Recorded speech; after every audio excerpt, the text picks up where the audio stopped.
আলাইকুম প্রিয় শিক্ষার্থীগণ, আমরা যেহেতু ব্লাউজ কাটিং শিখতেছি, আমরা গত ভিডিওতে ব্লাউজের পিছনের পার্ট কীভাবে কাটিং করবো তা শিখলাম।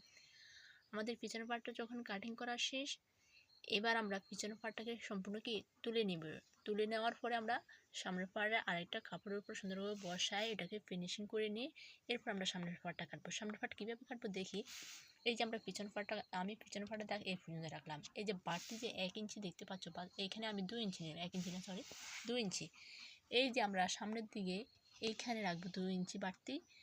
এইটাই পিছন পাটের দাগ। এই পিছন পাট থেকে নিচের দিকে আবার নেব কত 2 ইঞ্চি বাড়তি। আমাদের সামনের পাটটা সম্পূর্ণ বাড়তি হবে।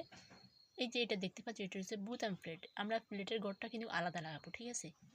এবার আসি আমরা এইখানে মাঝখান বরাবর আমাদের একটা পয়েন্ট করে নিতে হবে।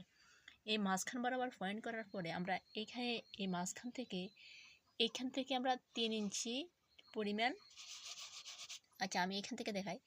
এই যে এইখান থেকে আমি 3 ইঞ্চি দূরত্ব এইখানে একটা করব, এখান থেকে একটা পয়েন্ট করব। এটাকে আমরা কাপড়কে ভাঁজ করে ধরে এই টেকিংটা দিব, ঠিক আছে।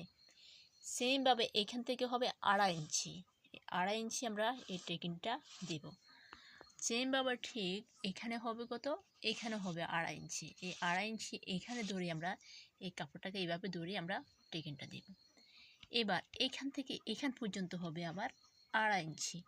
এই 2.5 ইঞ্চি বরাবর আমরা কি করব, এই টেকিংটা দেব, ঠিক আছে। অবশ্যই আমাদেরকে এটা লক্ষ্য রাখতে হবে। এখানে হবে